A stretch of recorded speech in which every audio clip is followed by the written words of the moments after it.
반갑습니다. 12월 29일 우리 체험교회 주일 설교 시작하시겠습니다. 오늘 본문은 마태복음 18장 1절부터 14절까지입니다. 마태복음 18장 1절에서 14절 찾으셨으면 합독하시겠습니다. 그때의 제자들이 예수께 나와 이르되 천국에서는 누가 크니까? 예수께서 한 어린아이를 불러 그들 가운데 세우시고 이르시되 진실로 너희에게 이르노니 너희가 돌이켜 어린아이들과 같이 되지 아니하면 결단코 천국에 들어가지 못하리라. 그러므로 누구든지 이 어린아이와 같이 자기를 낮추는 사람이 천국에서 큰 자니라. 또 누구든지 내 이름으로 이런 어린아이 하나를 영접하면 곧 나를 영접함이니 누구든지 나를 믿는 이 작은 자 중 하나를 실족하게 하면 차라리 연자 맷돌이 그 목에 달려서 깊은 바다에 빠뜨려지는 것이 나으니라. 실족하게 하는 일이 있으므로 말미암아 세상에 화가 있도다. 실족하게 하는 일이 없을 수는 없으나 실족하게 하는 그 사람에게는 화가 있도다. 만일 내 손이나 내 발이 너를 범죄하게 하거든 찍어내버리라. 장애인이나 다리 저는 자로 영생에 들어가는 것이 두 손과 두 발을 가지고 영원한 불에 던져지는 것보다 나으니라. 만일 내 눈이 너를 범죄하게 하거든 빼어내버리라. 한 눈으로 영생에 들어가는 것이 두 눈을 가지고 지옥불에 던져지는 것보다 나으니라. 삼가 이 작은 자 중 하나도 업신여기지 말라. 너희에게 말하노니 그들의 천사들이 하늘에서 하늘에 계신 내 아버지의 얼굴을 항상 배움느니라. 너희 생각에는 어떠하냐? 만일 어떤 사람이 양 100마리가 있는데 그 중에 하나가 길을 잃었으면 그 99마리를 산에 두고 가서 길 잃은 양을 찾지 않겠느냐? 진실로 너희에게 이르노니 만일 찾으면 길을 잃지 아니한 99마리보다 이것을 더 기뻐하리라. 이와 같이 이 작은 자 중에 하나라도 잃는 것은 하늘에 계신 너희 아버지의 뜻이 아니니라. 아멘. 지난주 설교는 예수님은 자기를 따르는 제자들에게 겨자씨 하나만큼 믿음만 있어도 산을 옮기리라, 불가능한 일이 없으리라고 이야기하시면서 제자들의 그 겨자씨만한 믿음도 없음을 꾸중하셨죠. 그렇지만 이것은 제자들이 자기를 따르는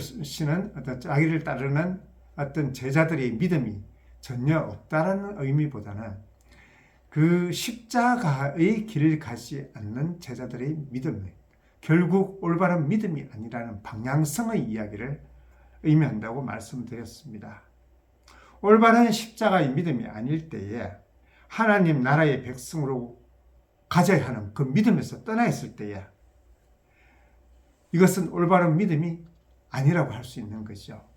정말 올바른 십자가의 믿음은 나를 죽여 상대방을 살리고 그리고 내 것을 희생함으로써 상대방을 부요하게 하는 그런 믿음입니다. 한 알의 밀알이 썩어서 30배, 60배, 100배가 되는 생명을 살리고 생명의 길을 향하는 그 믿음이 예수님께서는 진실한 믿음이라고 말씀하고 있으신 것입니다. 우리는 가장 볼품없고 또 작은 자로서 소자로서 겨자씨 같은 존재로서 살아가야 하는 존재임을 지난주에 말씀드렸습니다. 오늘 설교는 이 작은 자로서 살아가는 우리가 또한 우리를 이 작은 자를 소자를 또 실족하게 하는 일이 무엇인지에 대해서 중점적으로 한번 다시 살펴보려고 하고 있습니다. 오늘 본문 시작은 18절 1절에서 천국에서는 누가 크냐라는 문제를 제기함으로써 시작됩니다. 그런데 3절에 보면 어린 아이들과 같지 아니하면 결단코 천국에 들어가지 못하리라. 어린 아이와 같지 아니하면 우리가 바라고 소망하는 그 천국에 들어가지 못한다고 말씀하시고 있습니다. 4절에서 보면 이 어린아이와 같이 자기를 낮추는 사람이 천국에서 큰 자니라. 어린아이와 같은 것은 어떤 의미일까요? 어린아이와 같이 순진하고 그런 의미를 이야기할까요? 물론 성경 다른 곳에서는 그렇게 어린아이의 욕심 없음과 그리고 또 순전함을 이야기를 분명히 하고 있습니다. 그렇지만 오늘 이 부분에서는 어린아이와 같이 낮은 자를 이야기하고 있습니다. 그래서 4절에서 자기를 낮추는 사람이라고 이야기하고 있는 것이죠. 어린아이는 자기를 낮추는 것보다 오히려 큰 것을 의식하지 못하죠. 물론 어린아이들끼리도 이 골목대장이나 이런 것을 생각하면 아이들의 어떤 본성을 따르는 그런 부분들이 있지만은 세상 속에서 어린아이는 오히려 세상을 겁내고 그리고 세상 속에서 작은 자로서 낮은 자로서 살아가는 존재를 의미하고 있는 것입니다. 이 아이의 속성과 관계없는 부분을 이야기를 하는데 세상에서 우리 크리스찬은 정말 낮은 자로서 또 내세울 것이 없는 자기의 그런 모습이 당연한 모습이며 성도로서 살아가는 우리가 정말 작은 자로서 살아가는 존재임을 인정해야 됩니다. 오직 하나님의 은혜에 기대며 살 수밖에 없는 우리의 정체성을 인정하는 것입니다. 우리가 크고 높은 것을 구하고 또 많은 것을 추구할 때에 힘으로 이길 때 그것은 어린아이 모습이 아닌 거죠. 세상을 살면서 자기 자신을 실족하게 하는 일이 분명히 있습니다. 우리가 세상을 바라볼 때에 세상에 대해서 그것은 힘이 없고 낭망한 자로서 살아가거나 또는 열등감의 그런 감정들에 빠질 때에 우리는 그것을 작은 자라고 하지는 않습니다. 성경에서 작은 자가 아닙니다. 물론 그것을 통해서 하나님께 더 의지할 수는 있겠지만 우리가 열등감을 품고 살아갈 때에는 그것은 성경에서 이야기하는 작은 자가 아닙니다. 그것은 여전히 하나님을 의지하지 못하고 세상의 기준으로 살아가는 자이기 때문이죠. 그런 사람들은 세상에 대해서 열등감을 가졌다는 것은 내가 세상보다 더 나은 힘을 가졌을 때야 그것은 세상을 바라볼 때 우월감을 가지고 세상을 오히려 낭망시키게 하는 존재로서 살아가는 것입니다. 어느 신앙 깊은 여집사님이 자녀들이 셋을 키웠는데 그 셋 중에 큰딸은 음악가가 되고 유명한 음악가가 되고 또 아들 둘은 이 법조인으로서 성공한 케이스가 우리는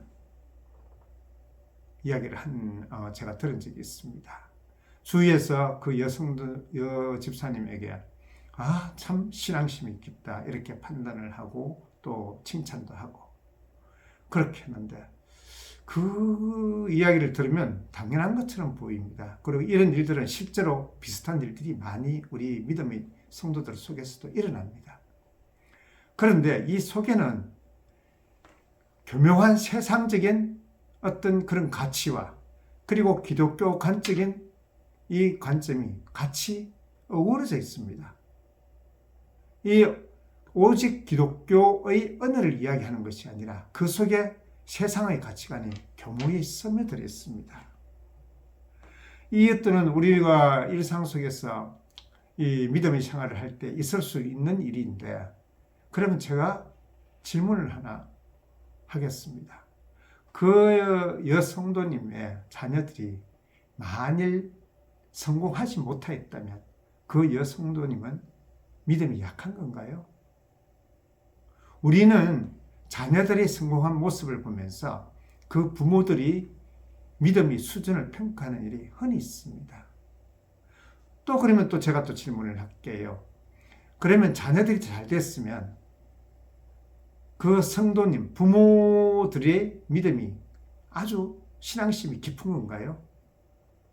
때로는 깊은 신앙심 아래에서도 그 부모 아래에서도 성공하지 못한 자녀들이 나올 수도 있고 또는 성공하지 못한 자녀들의 부모의 믿음이 신앙이 깊을 수도 있는 것입니다. 그것은 측정의 도구가 될 수가 없는 것이죠. 자녀들이 많이 성공하고 세상적으로 은혜를 받았다면 오히려 그것이 기쁨이 되는 것은 맞겠지만 오히려 그것이 믿음을 떠날 수 있는 또한 이 유혹이 될 수 있다는 것을 우리는 항상 명심해야 됩니다.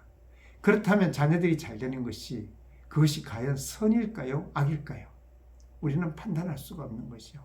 마지막 순간에까지 가봐야 되는 일이죠. 이런 부분에 대해서 참 사무엘 자녀들의 이야기는 우리에게 참 큰 위로가 되죠.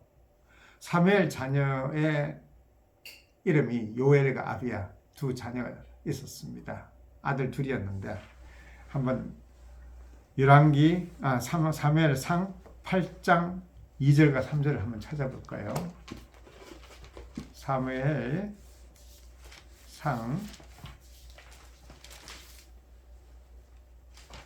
8장 2절과 3절을 보면 이렇게 얘기하고 있습니다. 장자의 이름은 요엘이요 차자의 이름은 아비야라. 그들이 브엘셰바에서 사사가 되니라. 그의 아들들이 자기 아버지의 행위를 따르지 아니하고 이익을 따라 뇌물을 받고 판결을 굳게 하니라. 사무엘은 어떻게 보면 믿음의 대명사나 마찬가지죠. 어릴 때에 하나님의 음성을 듣고 그 이후에 마지막 사사로서 봉사하면서 그러면서 결혼을 하고 그 자녀들을 낳았는데 그 자녀들이 아버지의 행위를 따르지 아니하고 뇌물을 받고 판결을 굳게 하니라. 그 대단한 하나님의 음성을 듣는 사무엘의 그 신앙심 아래에서도 이런 아들이 태어난다니까요. 그러면 우리 자녀들이 조금은 이 믿음을 벗어나고 때로는 또 잘못된 길을 간다 하더라도 결국은 그것이 하나님께서 역사하시고 인도하신 일이라면 우리는 자녀들에 대해서 실망하지 않고 또 믿음 속에서 하나님께서 자녀들을 올바로 키우시기를 기도하면서 기다릴 수 있는 인내를 주시겠죠. 그러니까 우리가 생각하는 악과 또 선의 이 판단 기준이 하나님의 판단 기준과는 전혀 다르다는 사실을 우리가 명심할 때 우리에게 우리 자녀들의 모습이 결코 낭망이 되지 않을 것입니다. 우리 예수님을 믿는 크리스찬의 진정한 승리는 세상의 것들로 우리가 판단받고 또 그런 승리를 판단하는 것이 아니라 보이지 않는 가치들, 섬김과 양보와 희생과 그리고 내 것을 내놓는 그런 사랑인 것이죠. 그 사랑 속에서 우리가 함께 더불어 살아가는 공동체의 행복과 축복과 감사들, 이런 것들이 진정한 하나님의 십자가의 승리의 모습인 것입니다. 우리는 소박한 것 같은 이러한 모습들에 대해서 가치를 두지 않을 수 있지만 성경은 분명히 예수 그리스도의 십자가의 승리는 재물에 있지 않고 세상의 지위에 있지 않고 세상의 영광에 있지 않다는 것을 분명히 이야기를 하고 있습니다. 때로는 우리가 똑똑하게 태어날 수도 있고 신앙심 깊게 할 수도 있고 사랑이 많을 수도 있을 것입니다.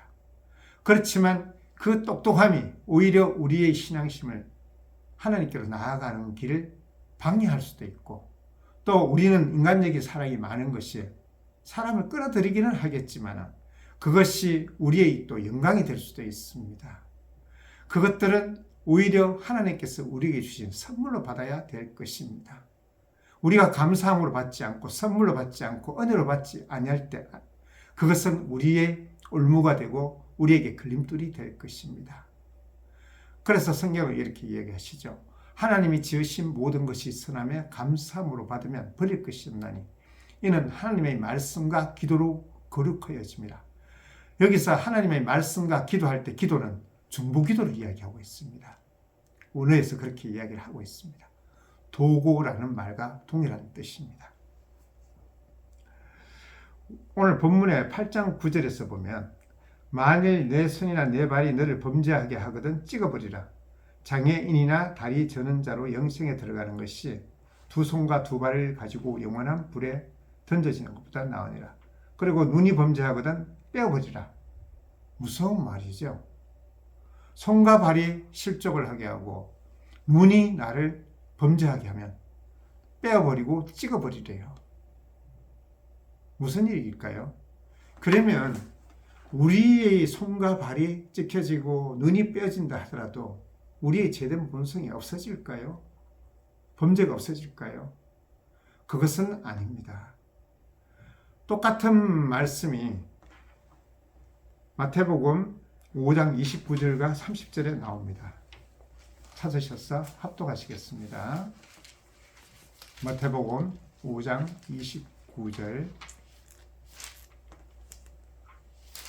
30절 찾으셔서는 합독하시겠습니다. 만일 네 오른 눈이 너를 실족하게 하거든 빼어내버리라. 네 백체 중에 하나가 없어지고 온몸이 지옥에 던져지는 것이 아닌 것이 유익하며 또한 만일 내 오른손이 너를 실족하게 하거든 찍어내버리라. 네 백체 중 하나가 없어지고 온몸이 지옥에 던져지는 것이 유익함이라. 결국 지금 이야기하는 것은 우리가 범죄하는 그 어떤 지체들, 겉으로 드러나는 것을 없앤다 하더라도 우리는 결코 그 본질에서 달라지지 아니하면 우리는 범죄를 저지를 수밖에 없는 자라는 것을 예수님은 이야기하시는 것입니다. 얼핏 보면 범죄하는 지체를 내버리라. 그래야 하면 그것으로 말미암아 작은 자를 실족하지 않게 하고 또 내가 범죄하지 아니라 그러는 말 것처럼 보이겠지만은 우리는 만약에 오른손이 범죄해서 찍어내버린다 하더라도 왼손만 가지고 두 손을 가지지 않는 사람을 오히려 저 사람보다 낫구나 또는 저 사람보다 내가 옳구나 하는 그런 어떤 자랑으로 살아갈 수 있는 존재가 인간입니다. 우리의 근본이 바뀌지 않냐면 우리는 범죄할 수밖에 없는 자인 것입니다. 지금 예수님은 그 마음의 본질을 이야기하는 것이에요. 죄를 짓는 지체들, 그것들을 잘라버린다고 해서 문제 해결이 되지 않는다는 것을 이야기하고 있는 것이죠. 본질인 마음이 바뀌지 않는 상태에서는 우리의 죄된 그런 겉으로 드러나는 행동이나 또는 그 도구들을 없앤다 하더라도 여전히 우리는 죄된 본성을 가진 지체로서 남아있는다는 것을 강조하고 계시는 것입니다. 그 대표적인 구절들이 마태복음 7장이죠. 마태복음 7장 21절에서 24절까지 우리가 많이 살펴보는 그런 부분입니다. 7장 21절에서 24절까지 합독하시겠습니다. 나더러 주여 주여 하는 자마다 다 천국에 들어갈 것이 아니요 다만 하늘에 계신 내 아버지의 뜻대로 행하는 자라야 들어가리라.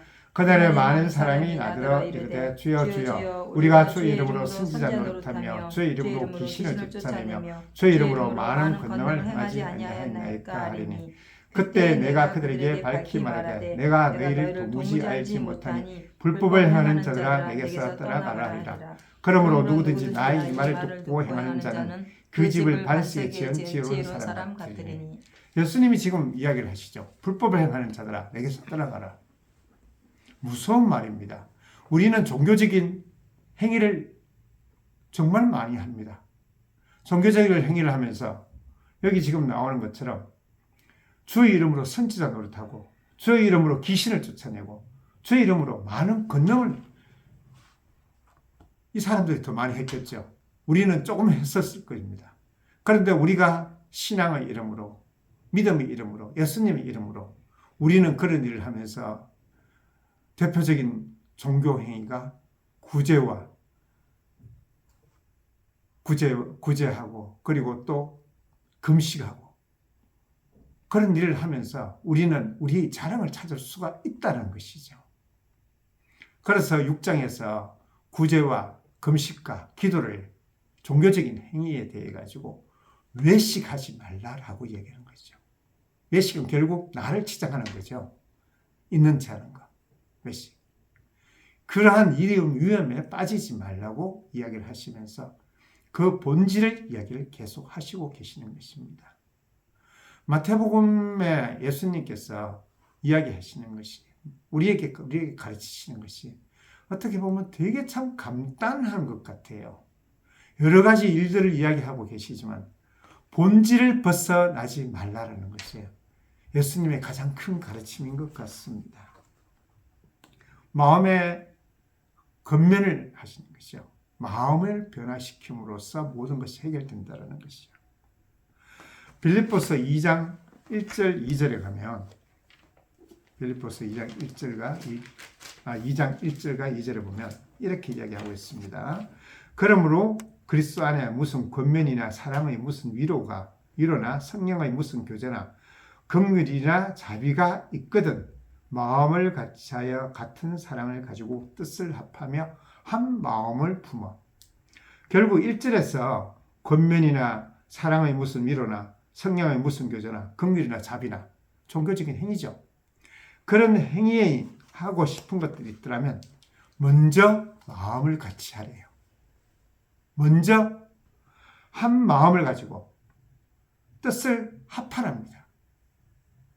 지금 우리가 무슨 긍휼의 마음이나 이웃에 대한 사랑이나 있다 그러면 먼저 마음을 우리는 합하고 한 마음을 가지고 이런 일을 하라고 지금 사도 바울은 권면하고 있는 것입니다. 그러면서 이 5절에서 너희 안에 이 마음을 품으라 곧 그리스도 예수의 마음이니 예수 그리스도의 십자가의 마음을 품으라고 사도 바울은 권면을 하고 있는 것입니다.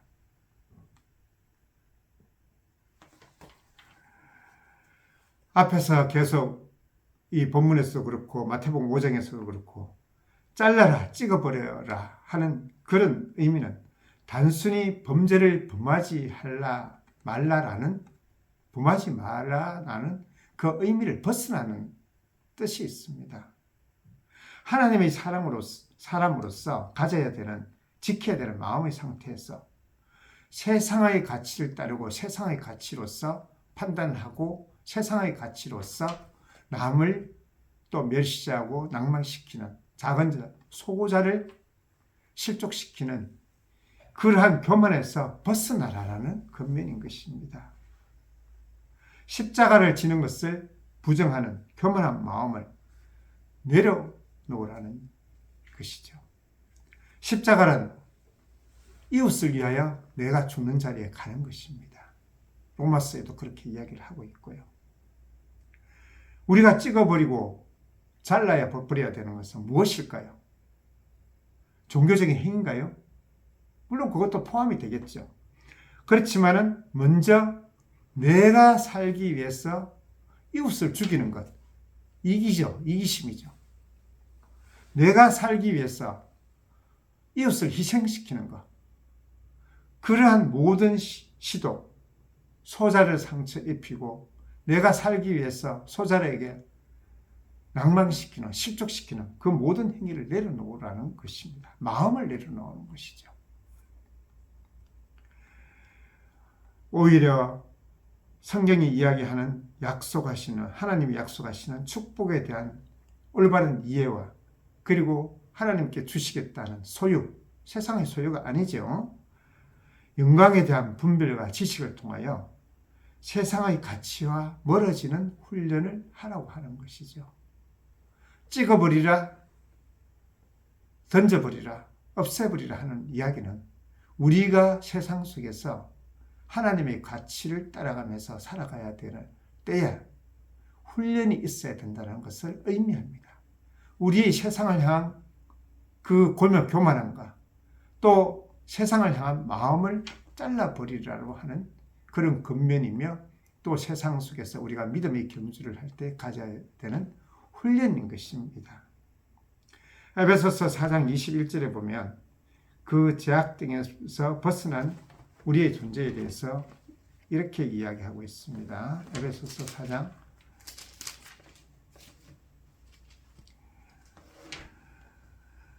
진리가 예수 안에 있는 것 같이 너희가 참으로 그에게서 듣고 또한 그 안에서 가르침을 받았을진데 너희는 유혹의 욕심을 따라 썩어져 가는 구습을 따르는 옛사람을 벗어버리고 오직 너희의 심령이 새롭게 되어 하나님을 따라 의와 진리의 거룩함으로 지으심을 받은 새 사람을 입으라. 우리가 삶 속에서 이렇게 유혹의 욕심을 따라가는 구습을 따르는 옛사람을 벗어버리려 합니다. 그것은 우리에게 적극적인 요구를 하고 계시는 거죠. 우리는 분명히 은혜로서 믿음에 들어오면서 이 어둠의 세계에서 벗어난 존재로서 살아갑니다.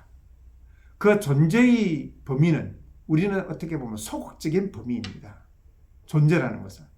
그런데 이제는 말씀은 너희는 그 육신의 욕심을 따라 가는 그 구습을 따르는 옛사람을 벗어버리래요. 벗어버리는 것은 우리는 적극적인 것을 성경 우리에게 요구하신다는 것을 우리는 인정할 수밖에 없는 부분인 거죠. 그리고 하나님을 따라 의와 진리의 거룩함으로 지으심을 받은 새 사람 입으라고 성경은 요구하고 있는 것입니다.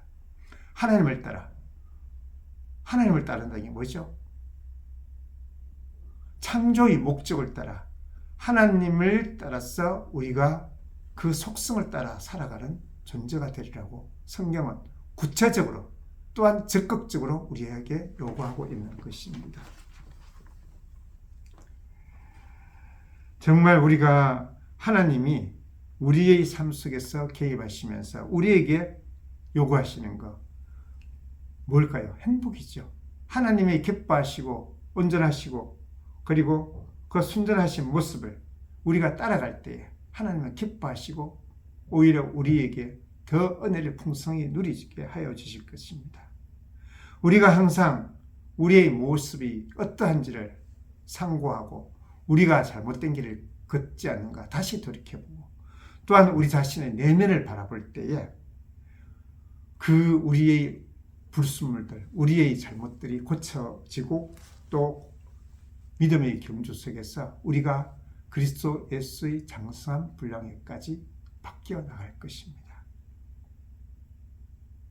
십자가를 따라가는 생명의 길 속에서 예수 그리스도의 궁극적인 승리를 맛보면서 또 하나님의 자녀라는 이름에 걸맞는 삶을 살아가고 그 속에서 주님의 말씀 앞에 담대히 나아가며 주님의 말씀에 걸맞는 주님의 자랑, 주님께서 자랑하고 또 주님께서 기뻐하시는 하나님의 자녀로서의 삶이 우리에게 있을 줄을 믿습니다. 더욱더 믿음을 따라 살아가고 믿음의 경주를 함께하면서 기쁨과 즐거움으로써 우리를 띄우시는 그 크신 하나님의 은혜에 감사하며 모든 영광을 하나님께 돌리는 주님의 자녀가 되기를 진정으로 축원하고 축원합니다. 기도하시겠습니다. 하나님의 은혜를 감사합니다. 하나님의 이름으로 우리가 항상 아버지 살아가며 주님의 자녀로서의 삶을 아버지 살아가는 주님의 귀한 자녀임을 항상 믿습니다. 우리가 아버지 세상에서 작은 자로 소자로서 살아가고 있사오나 주님께서 우리를 지켜주시고 또한 아버지 믿음의 경주 속에서 우리를 지켜주시며 십자가의 길을 주님의 은혜로서 담대히 걷게 하여 주실 것을 믿습니다. 궁극적인 승리를 믿고 하나님의 나라의 백성으로서 살아가는 우리 성도님들 되게 하여 주시고 한 사람 한 사람 주님께서 지켜주시는 주님의 자녀 되게 하여 주시옵소서. 한 해를 돌이켜보며 정말 많은 은혜를 우리에게 주셨고 또한 아버지 내년에도 주님의 자녀로서 살아가는 삶 속에서 모든 풍성함과 우리에게 아버지 참으로 바라시는 모든 주님의 뜻이 우리의 인생 속에 이루어지기를 간절히 기도드립니다. 참 감사합니다. 주님께서 우리를 주님의 자녀로 삼으신 이 놀라운 은혜 있게 하여 주심을 감사드리오며 우리 주 예수 그리스도의 이름으로 기도드렸습니다.